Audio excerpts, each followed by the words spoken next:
Nisha's Network, y'all. It's Nisha's Network, yeah, yeah. Yeah. It's all about connecting, yeah. Connect the Let's go. vibe. It's Nisha's Network, yeah, yeah. Yeah, yeah. It's all about connecting, yeah. Let's go. Connect and feel the vibe. Connections make you feel alive. We do this every day. Let's put your business on display. Network, let's heal and pray. It's our love, we here to stay. Trust in God, he'll lead the way. We on right now, no need to wait. Let's go. It's Nisha's Network, yeah, yeah. It's all about connecting, yeah. Let's go.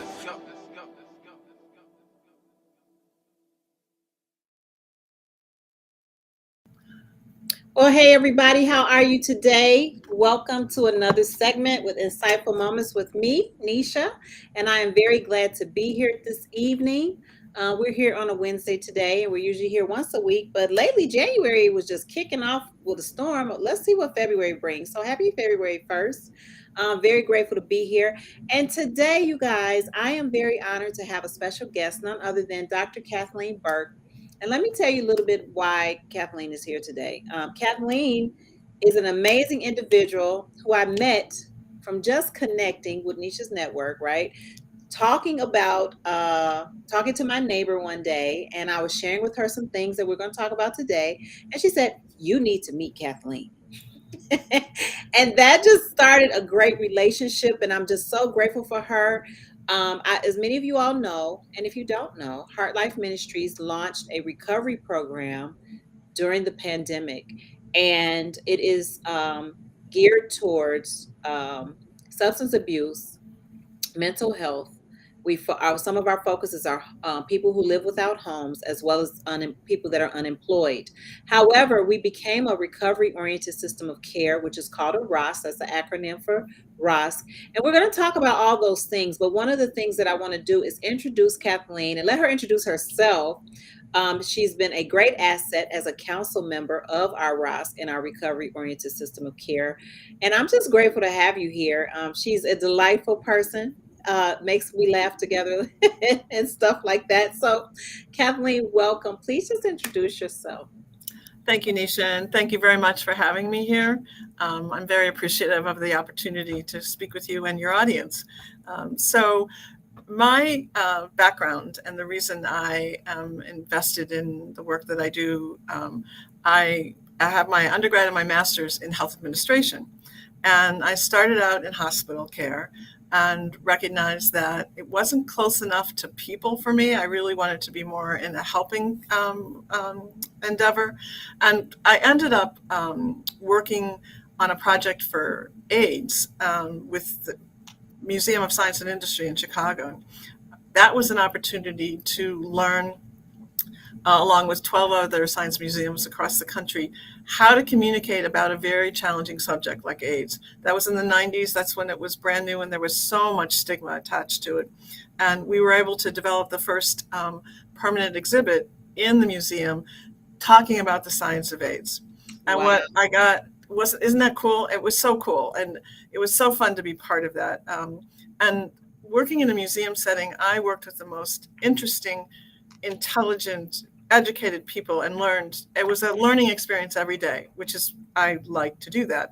And I learned how to talk about difficult subjects in a way that people understood. And so that translates very well into recovery and substance use, because the idea that a substance use disorder is a physical medical disease in the brain. And I think I'm very good at explaining that to people. And that's kind of what I'm doing now. So long story short, I did a stint at the museum, and then I went to UIC and got my PhD in education, because I worked a lot with teachers and I worked a lot with the community and wanted to know how best to educate. And then I was hired as the executive director for the Robert Crown Center for Health Education in Hinsdale.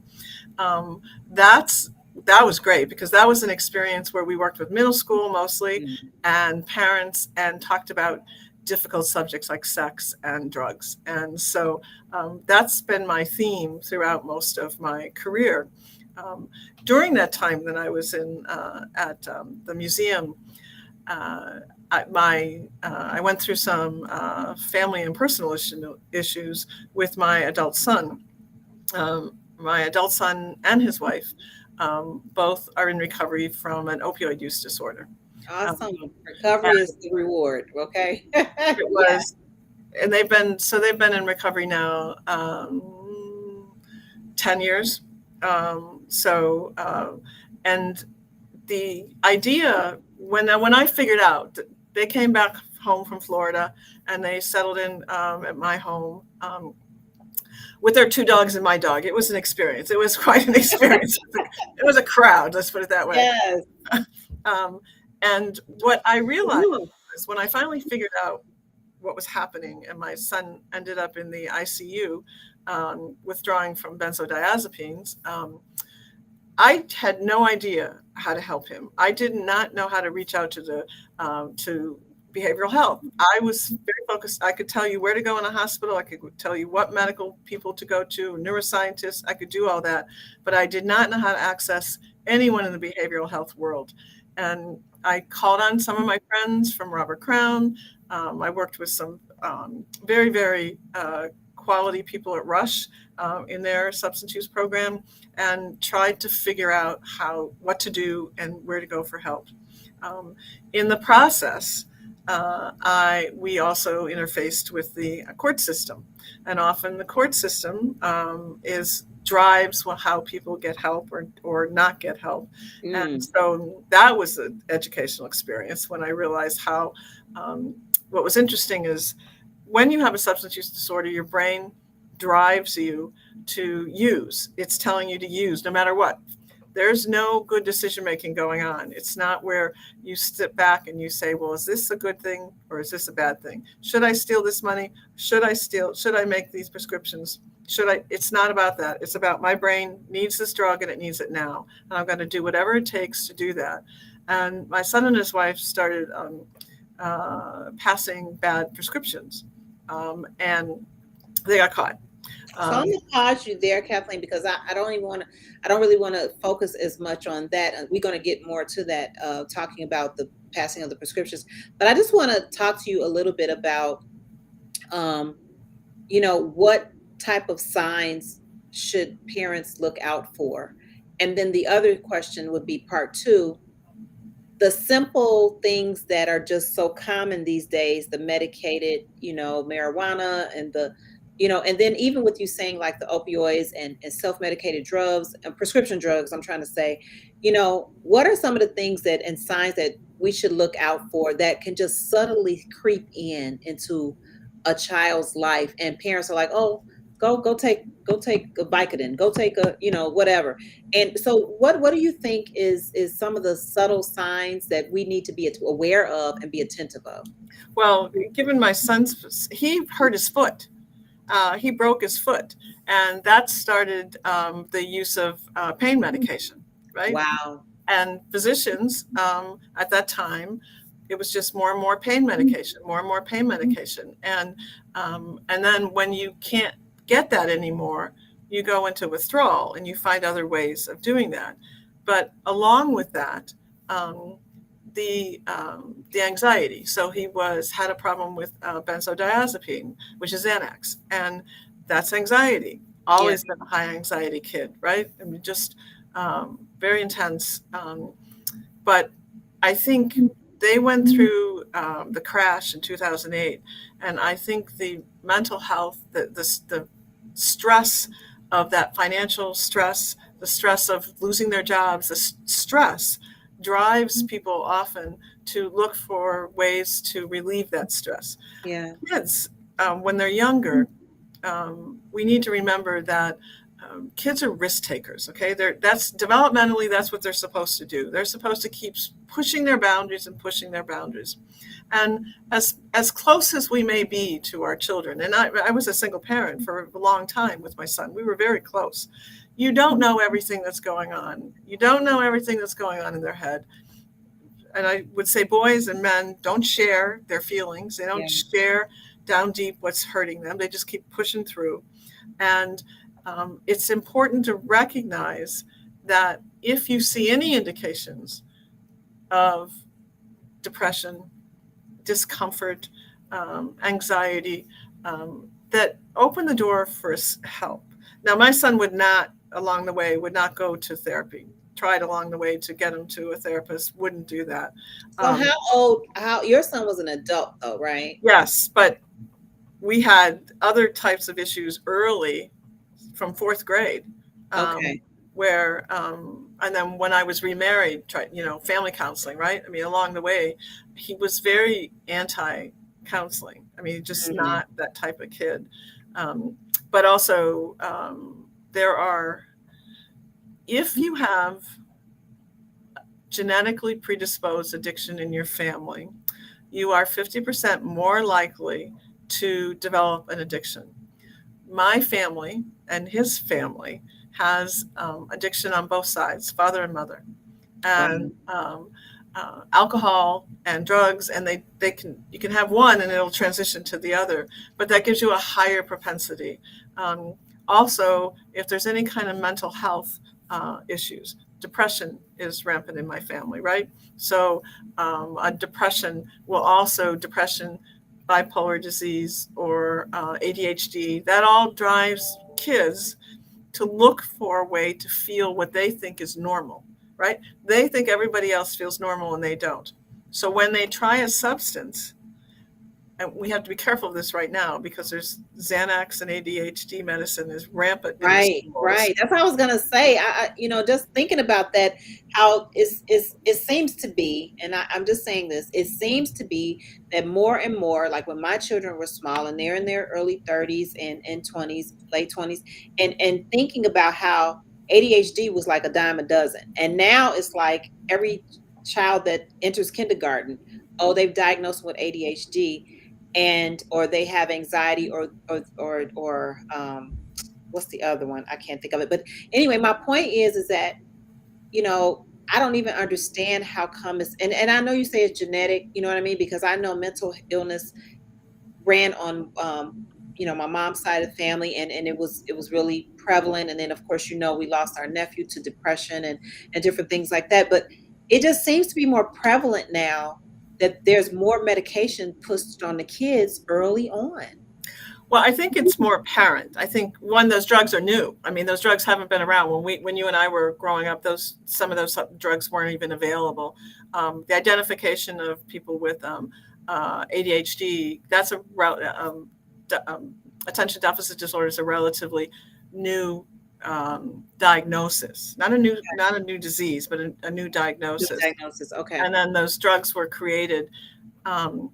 There is a use for those drugs. There is a really good use, and I can give you an example from my own family. My son or my nephew, he described it as a train going through his brain where he could not focus, right? Because there's always rumination. You're always thinking. You can't focus long enough to get things done.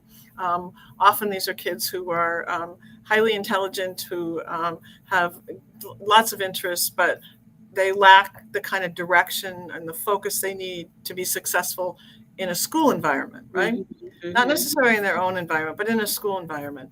So when he finally was prescribed that medication, it helped him tremendously. But that was through careful consideration, going to a specialist in that area, lots of diagnostic tests, and making sure they were finding the right medication for the right illness. It's a lot of times we go to our primary care physicians for some of these things. Yeah. Primary care physicians are great as a first stop, but they're not specialists in this field at all. But they tend to prescribe medication because that's a way to deal with it, because they're not a specialist. And that is a tricky slope. And I highly recommend to people that if any of this goes on, find a doctor, find a specialist for that particular disease. You have to search it out. It's not easy, but find it, and then have a good relationship with them and your child, because the child will appreciate that. Yeah, what's so interesting is that I didn't even think that there was a specialist for ADHD. Like, that's the first time I probably have ever heard that. I mean, you hear of psychologists and psychiatrists and but not really someone who medically specializes in ADHD, which I know that, psychologists and psychiatrists are doctors, but I guess I just didn't ever think about it like that. Well, and psychiatrists and psychologists and therapists all have their subspecialties, right? They have their area of expertise. They're not all general. They're not all the same. Yeah. And that's what we forget, that you can have a therapist who's very good at marriage counseling, but not necessarily anxiety or kids and substance use. So there are specialties, and you need to find that specialist. When people are in recovery from substances, I always say, stop talking to each other and talk to a specialist. The addictionologist is the specialist, not your neighbor, not your primary. It's the Not your person partner, who right? is skilled in that disease. And the more we recognize that these are all brain diseases, these aren't magical thinking or just people being difficult. These are diseases in the brain. And the reason we know about it now is because we can take X-rays, we can take MRIs, we can see it now, where before we could not see it until the technology was available. So it's not that it didn't exist, we just couldn't find it. And now we can find it, and we can help identify how to treat it. But there's a shortage of psychiatrists, there's a shortage of there's a shortage of behavioral health people, so it makes it even harder. But what I do tell parents is, do not allow primary care physicians to be medicating your kids with pain medication or anxiety medication, because the pain medication, now we know you can start treating pain with Tylenol and ice. And we need to start at the lowest possible care as opposed to the highest.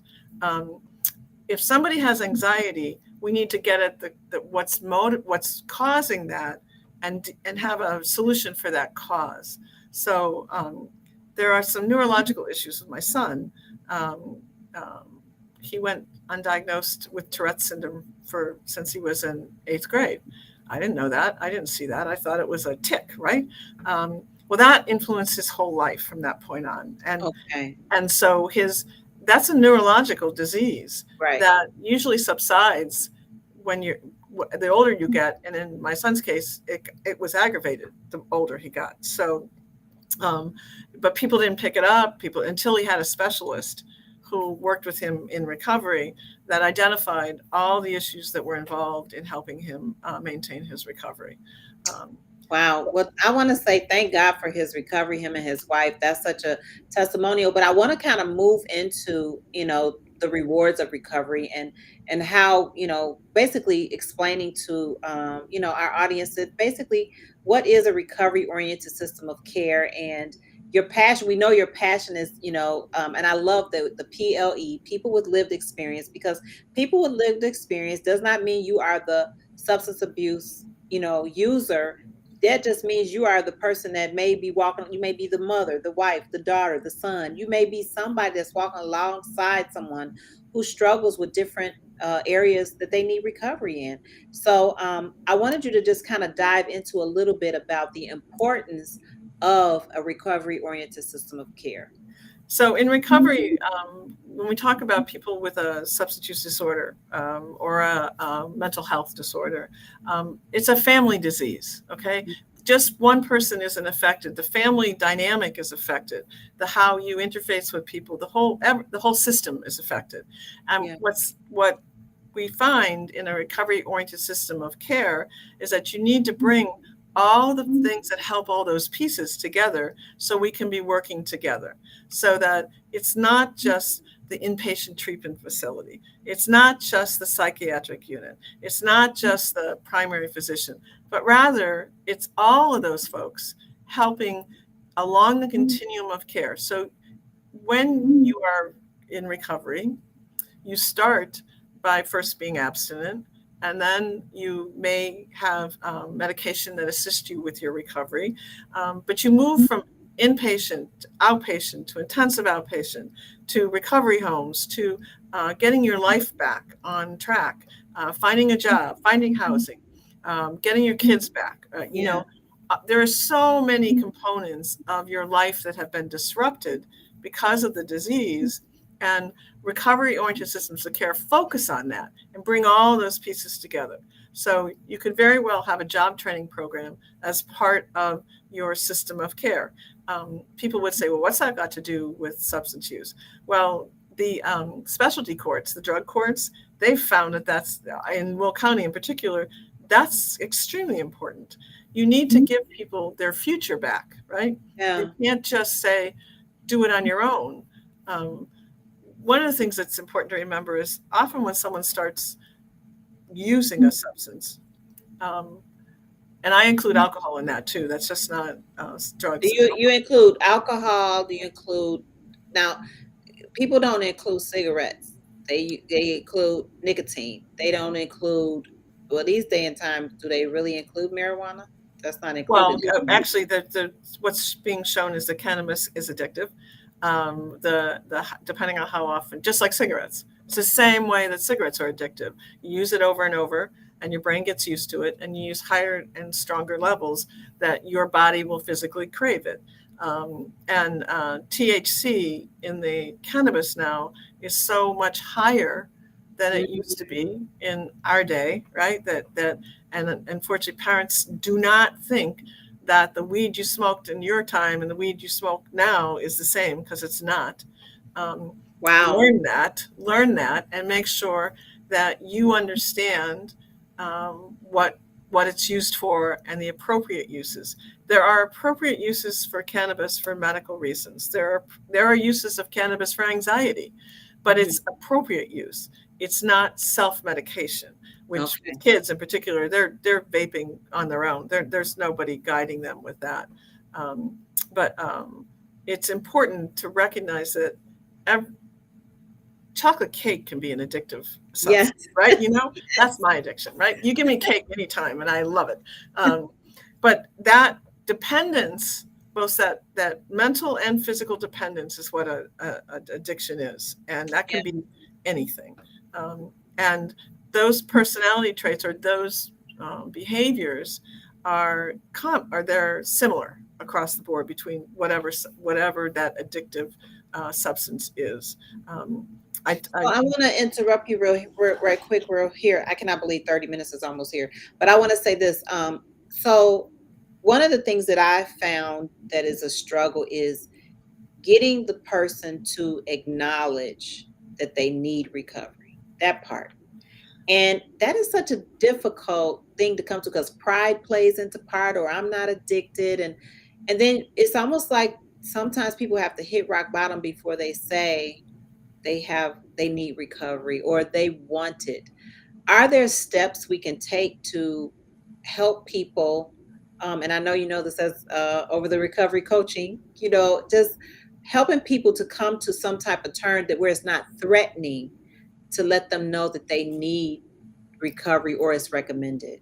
Well, I think, first of all, when people are in the midst of their addiction, remember I said their brain is what's driving them to use, Right. It's not driving them to make smart decisions. Right. They're not influenced by others. They're influenced by the substance. And along the way, they lose things. They lose their family, they lose their jobs. So the shame involved with that can be overwhelming to people. It can be debilitating, where people cannot move forward because they don't think they're worth moving forward. So people with lived experience in our peer specialist program, we prepare peer specialists who are in recovery. We have found that they are an effective linkage to people who are still in active use, to help guide them and show them that recovery is possible. They're a living example of it.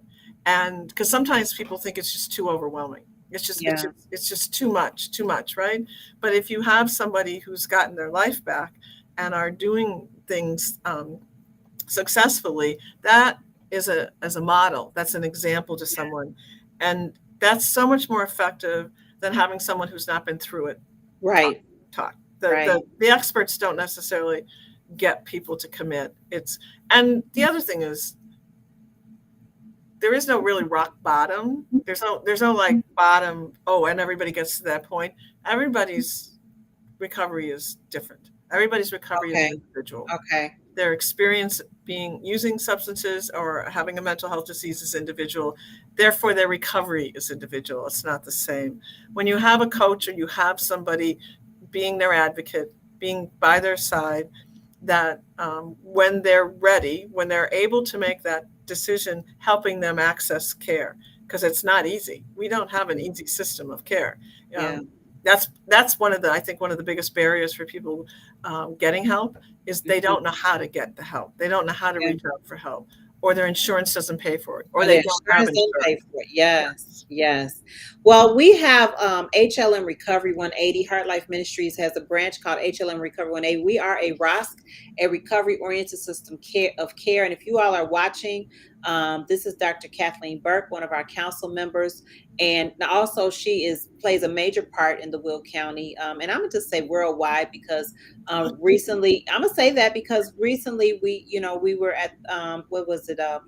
The central location of oh my gosh, uh, Lincoln Way, Lincoln Way, and in the New Lenox area. And you spoke on Narcan and the opportunities where people, the importance of it, first of all, but then also the accessibility that it is out here so people don't have to overdose. And I've heard of quite a few people in the last couple months who have overdosed. And I was just thinking about that. And I was like, you just don't know what you don't know. And you don't know that people are doing drugs, first of all, but you also don't know that there's things available on hand. So I really want to enforce, if you could, that if you even have an inkling, do you think that Narcan should be available for you to make sure that these people don't overdose and die?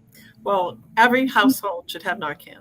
Every business should have Narcan. Wow. Because the goal is to saturate Illinois with Narcan, because again, overdose occurs in many different And ways. explain what Narcan is. Okay, so Narcan is naloxone. It is the antidote to an opioid overdose. So when you overdose, if you've taken too many opioids, pain pills, your lungs stop working. Your brain stops telling your lungs to work and you stop breathing. What Narcan does is it's very easily given to, it's just a nasal spray. It's very easy to do. Narcan breaks the bond in your brain between the receptor that's preventing you from breathing, and it breaks that so that you can start to breathe again. So you literally stop breathing, and there is an easy solution. There is an easy fix to that. Narcan brings somebody back very quickly. Now, the caveat to that is lately we have a very, very strong opioid called fentanyl in the community. That's replaced heroin. That's being mixed with other stimulant drugs. That's being mixed with everything because it's cheap and it's easy to import. And that puts everyone at risk who is maybe a recreational user, kids who are buying pills on the dark web or TikTok, and they think they're getting ADHD meds and they're turning out they're getting fentanyl. We need to be prepared for that. The other thing is people who are on pain medication, sometimes you take too much. Sometimes you don't take the right dose. Sometimes they're giving now Narcan, if you have a certain amount of pain medication, chronic pain medication, over a certain amount, the pharmacist now will give you Narcan too. So it's a combination. So sometimes people think, oh, is that an enabler? There's nothing enabling about using substances, right? It's a harm reduction strategy. It's a way to keep people alive until they can get better. We use fentanyl test strips now too. We distribute those because we need people to test the substance to see if there's fentanyl in it. So they're at least aware of what is in the substance. And anyone who uses a stimulant is what we call opioid naive, meaning they have no tolerance for taking an opioid at all, and they will overdose immediately. Wow.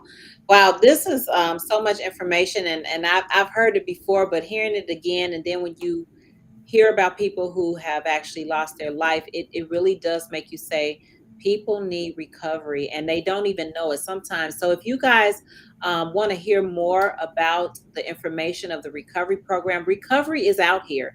And our topic today was the reward of recovery. And as you heard Kathleen, Dr. Burke say that her son and daughter-in-law are doing very well in recovery, and that there's tricks inside this, you guys. So parents, be attentive. Even people, be attentive of the pain meds that you're taking. I know one of our council members had spoke about her own lived experience as a nurse who began to prescribe prescriptions for herself, and it became a really rough season. She got addicted to the the drugs and the opioids and the pain medicine. So I'm just really grateful for this conversation. So again, you guys, recovery is here. I want you all to reach out. Our website is hlmrecovery.com. You all can go there and you can go and find out more, or you can go to heartlifetoday.org, because a lot of you are familiar with Heart Life Ministries. If you're not, please reach out to us. Our email is hlmrecovery@gmail.com. We have council meetings once a month. We are looking for partners. We are looking for people to come alongside us. We're looking for recovery and support communities that can give the people the help. We're the liaison. We're looking for you. We need you in the Will and Grundy County area. That's where we, our specialty is. But just because you're not in the Will Grundy County area, there are programs all over the ROSCs, all over the state of Illinois, and all over the world. Really, they have more programs to make sure that people get the help that they need. The other thing is, the big thing is that I don't have insurance, or they don't take my insurance. That is why we're here. We're here to find the places and the spaces that will get you help. And just like Dr. Burke said, that bottom line is that, the help is here. It's just people hide the help. And so we're here to make a loud voice and say, recovery is here, and there is a reward in recovery. And if you're ashamed, I just want to speak to that. Don't be ashamed. We all need recovery one way or the other. It may be different. My story may look different from Kathleen's, but it doesn't mean that we all need to get some form of help in some area throughout life, even if it's just the stress from the job. Right, Kathleen? That's absolutely right. That's absolutely right. So there was a time when we called cancer was shaming. We shamed people with cancer, and then we learned about it. So it's the same thing. It's like no one deserves to be shamed because of the disease. Yes, yes. Well, I want you to give some last encouraging words, just so that we can continue to let people know about our ROSC, and any last words that you have. And we'll have to do this again, because I feel like it's such a great opportunity for people to get the information that they need, and the things that they're not aware of. I am all about preventive. I'm like, what can we do to prevent? What is what should we pay attention to? Signs. And you can't save everybody, but you can save a lot of people if you just become aware of what is out here. And some of the things you said, I wasn't even aware of. I'm learning them as I go. So your last words, Kathleen? Actually, Nisha, you said it very nicely. Educate yourself, right? Find out more information about what's available in your community. If you can reach out to the ROSC, to HLM, you can reach out to me, and we have Narcan available for everybody in Will County. And I have a colleague in Grundy County that does that also. We can get you the help, and we can connect you with the people who can help you. You got questions, you just want to talk, there's help out there. And family members, we have family support groups, we help parents, we help loved ones, the whole gamut. And I just appreciate the opportunity to be here today and to talk to Nisha. Yes, Dr. Kathleen Burke. She manages the Workforce Development Project for peer support, so reach out to her through HLM Recovery 180. She could be your speaker, your advocate. Not that she has a whole lot of time, but I highly recommend, because there's a message that has to get out there, and she definitely serves as a messenger. So thank you for all you do, Kathleen, your hard work. And even she works after work. Okay. So when you work after work, you are passionate about seeing people healthy and reach the reward of recovery. So I'm very grateful for today. Thank you so much. And we're going to do this again. We're going to be discussing recovery pretty much once a month for the rest of the year, just so that we can get the word out here. If you need help, please reach out to us. we'll be happy to reach back to you. Okay. All right. Until next time. Thank you, Kathleen. Thank you very much. Thank you for having me, Nisha. Hold tight. Connect and vibe, connect and vibe.